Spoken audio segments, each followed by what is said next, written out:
back to my channel. So today I'll be doing a Q&A, and you guys asked me a ton of really good questions. So I did an Instagram poll and I took questions from there, as well as throughout my channel on some of my videos. You guys asked really good questions, so I'll be answering all of those. And if I didn't answer your question, comment them down below and I will be sure to get back to you. But before we jump into those questions, I wanted to give a huge thank you to Julia Jewelry for sending me a super beautiful ring. So I got a piece of jewelry from Julia and I wanted to share that with you guys. So when I opened up the box, it came with this cute little pamphlet, and it just shows various of their products in here. And you guys know I love rings. I don't have any on me right now, but I'll show you guys the one that I received. It also comes in this cute little bag if you guys want to buy it and gift it to someone. This is a perfect gift because they have a lot of different style of rings, and they also have other jewelry as well, such as watches and bracelets. And it came in this cute little box, and here's the ring that I chose. I love it. It's super sparkly and I love anything that sparkles.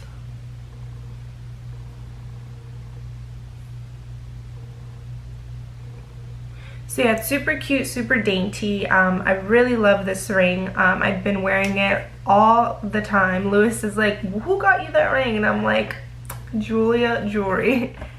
So yeah, like I said, they will have other jewelry options as well. If you don't like rings like me, they have necklaces, bracelets, earrings, charms.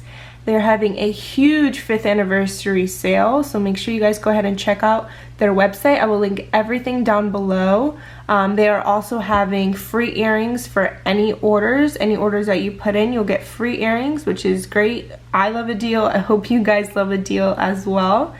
Also, don't forget, by using the code B15, B as in boy 15, you'll be able to receive 15% off of your order, and they also do various flash deals throughout the day. So yeah, once again, thank you so much, Julia, for sending me this ring. And because they sent me this and it's so beautiful, I'm actually going to gift it to one of you guys, one of my lucky subscribers. I wanted to, you know, show the love back. And I'm going to be doing a giveaway. I don't have any details yet on this giveaway, but I do want to do a huge giveaway, and this will be one of the gifts in that giveaway. So make sure you guys are subscribed so you guys can keep up, be updated. Make sure to give this video a thumbs up. Now let's start with this Q&A. Okay, so question number 1, how long after getting your job offer did you have to wait before starting flight attendant training? So I received my job offer from the airline that I'm currently with now, January of 2018, so last year, and I didn't start training until March, the end of March. So I'll say about 2 months, but it really can vary on a lot of things. It just can vary on when the company is starting their training process. So yeah, it all depends. For me, it took 2 months. It can take 3 months, 4 months, 5 months. It can take a few weeks, so it just all depends. How intense was the tattoo search during training? So for me, there was no, during training for myself, there wasn't any like extreme tattoo search. They did obviously say, you know, make sure they're all covered. If someone's tattoo did show, the instructors would just remind that person, hey, just a reminder, you can't have any tattoos showing.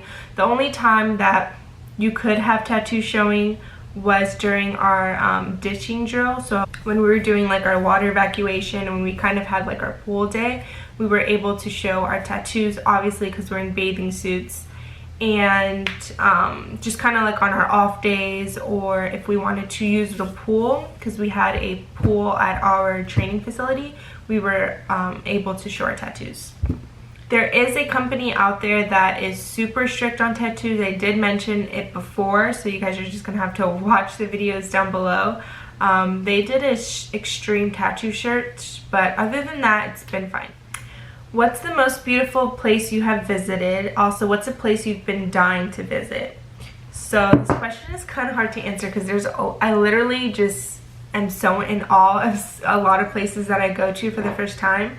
But I will say Paris. For the 100th time, Paris was always a dream of mine.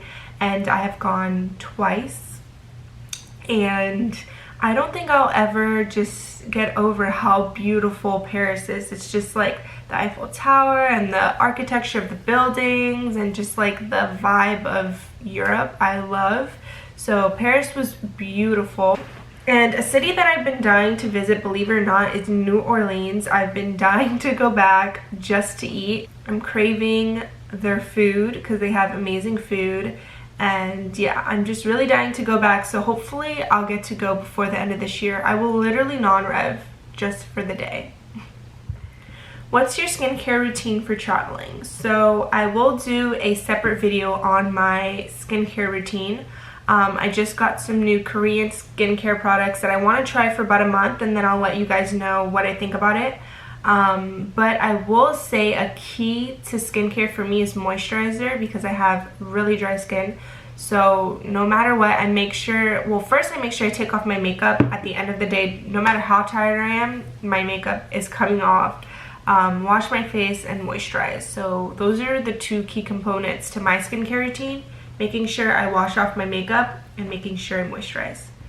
Hi, why did you choose the airline you're at now? Did you apply to other airlines, and why? So I did recently I made a completely separate video on why I chose the airline that I work with now and why I said no and how I said no to the other airlines. So for those of you who don't know, I applied to 6 airlines: American, United, Delta, Alaska, who else? Not JetBlue. American, United, Delta, Alaska Airlines, Republic, Frontier. So I applied to 6 and I got 4 job offers. And yeah, I pretty much decided in a nutshell to choose the company that I work for now because of their bases. They had a base in Miami, Florida, which I really wanted to be in Florida, as well as their rotating reserve system. Instead of being on reserve for all these years until you can hold it off, we have a reserve system where you're on call for 1 month and then you have a line for the other month. Do you think a regional airline will hire me if I choose to commute because of financial reasons? So with this question, they do ask, I pretty much believe in every single interview, whether it's face-to-face, whether if it's like online, video interview, phone interview, they will ask you, are you willing and able to relocate? And you have to say yes. Even if you have plans of, you know, you figured out like, I'm gonna commute these are the flights I'm gonna take to commute. You know, my base may be in New York, but I'm going to commute from Dallas. Whatever the case may be, you just pretty much want to say that you are willing to, you know, live wherever at any base. Obviously, the airlines know that a lot of people are going to commute, but they also want to know, like, are you willing to relocate? Another good question I got is, how is seniority assigned within a training class? For example, age, social security. So the way that it works, at least the way that it worked for me, is, okay, let's say you have Amanda, Ashley, and Lisa. Okay, you have Amanda, Ashley, and Lisa. Amanda and Lisa were hired the same date. The same day they got their job offer, they received the same training class. So let's say Amanda is 30 years old, Lisa is 25. So Amanda will have a higher seniority because of her age. So if we have 2 people that are in the same training class, then the one with whoever is older will have more seniority. Now let's say, I completely forgot the names already. I don't even know why I did that. But let's say you have 2 people who they went to their job interview the same day, but one got a training class earlier than the other. So you have 2 people, one is older, one is younger. The older person got a training class maybe a week after the younger person. The younger person would still have more seniority because they will graduate first. I hope that makes sense. So if you're in a training class, whoever's the oldest will have the most seniority. And obviously the training classes that graduate first, they will have a higher seniority. As for how do the companies put people into training class, I don't really know, But I do know in some cases, you know, let's say, for example, this happened to me. I was put in a later training class than what I originally was supposed to start, but I reached out to them and said, hey, I'm available, you know, as soon as possible. If I could be pushed into an earlier training class, that would be great. And they pushed me into a week early training class. So essentially I was at a higher seniority than everyone that was in the later class. Another good question, can I back out of the first CJO, meaning job offer? Yes, you can. If you applied to 5 airlines and, you know, 3 offered you a job offer, it's very unlikely that they'll all offer you a job offer at the same time. You know, for me it was very sporadically, like maybe I got a job offer in January, then I got one in February and March. So, you know, as soon as you get your first job offer, you may be like, wow, this is, you know, this is it. This is the company that I'm going to work for. Let me go ahead and tell them, yes, I will be attending training. But then, you know, a few weeks later, you get another job offer and you're like, man, I really want to work for this company instead. So yes, you can, you know, change your mind essentially. You can even be in training and change your mind and decide to leave.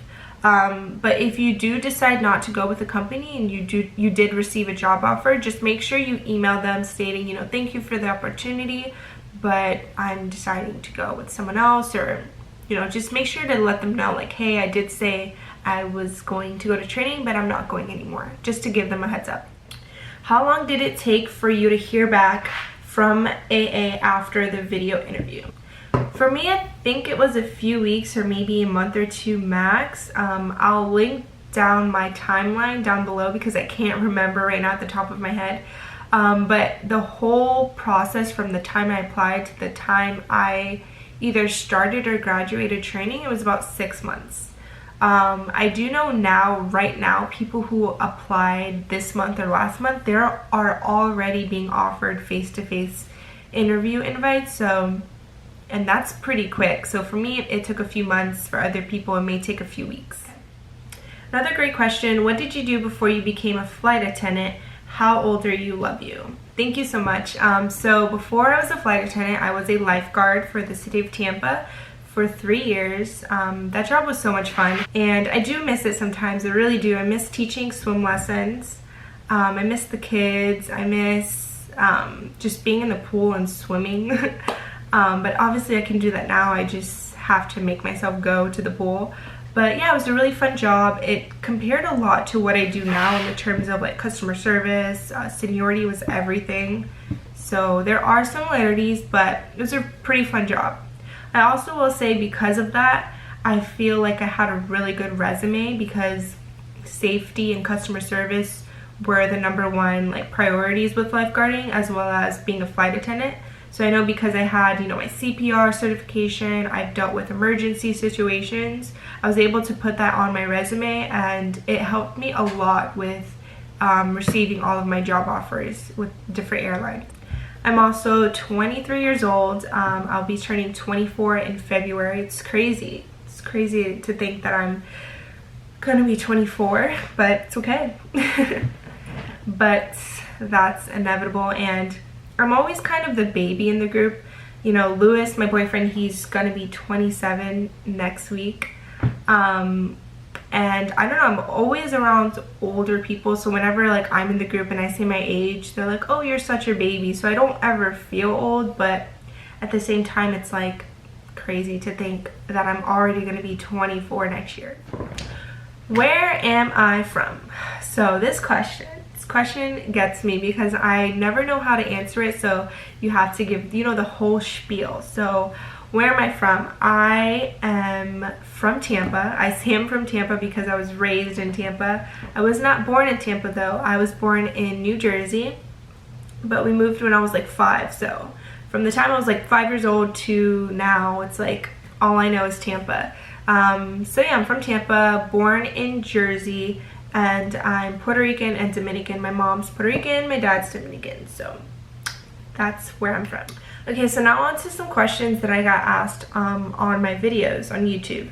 So this person asked, would you be able to explain how your company does flights for friends and family? I know they would be on standby like flight attendants, but how many passes do you receive under your employee status? So with buddy passes, we do get a certain amount a year. I believe it's 16. I believe we get 16 one-way buddy passes per year, but you can only put 12 people under your, like, you only could list 12 people. So although you have 16 buddy passes, you could only list 12 people in the system. And each person that you list in the system, they have to remain in the system for a year. So that's why when sometimes people out of the blue, someone who hasn't even seen you since high school, talked to you since high school, randomly pop up in your DMs asking for a buddy pass, you know, usually flight attendant's gonna be like, no. A, because it's not free, meaning the company charges for buddy passes. It's not a completely free ticket. And B, you have to list this person on your passes for a whole year, even though they're only using it one time. So, and to be honest, on average, buddy passes for friends, they might even be the same amount as just buying a ticket, maybe even more. So it all depends. Now, a buddy pass for your family, such as your mom, your dad, immediate family, they get their own set of passes. And I can't think of it at the top of my head. I'm going to do a completely separate video on non-revving and buddy passes for friends and family, but your parents do get their own set of passes and their own set of like priority. Once again, it's not free, but it is cheaper for your mom and dad to fly than like a friend. The last set of passes is called a companion pass. So companion pass, it can be for your husband, your wife, and it can also be for whoever you choose, but it's one person and they get the same benefits as you for the year. So they do fly for free domestically, they pay taxes internationally, and they do have a few like higher priority passes as well. So in a nutshell, if you want flight benefits, become a flight attendant or be someone's companion. Another question I received was, I have a video interview, but how do you make it as a flight attendant with no car, no money? Do you think I'm being realistic? So to be honest, you do have to save a lot before going to training. At least you should, because most trainings are not paid. There are some out there that are paid, but you pretty much want to save as much as you can.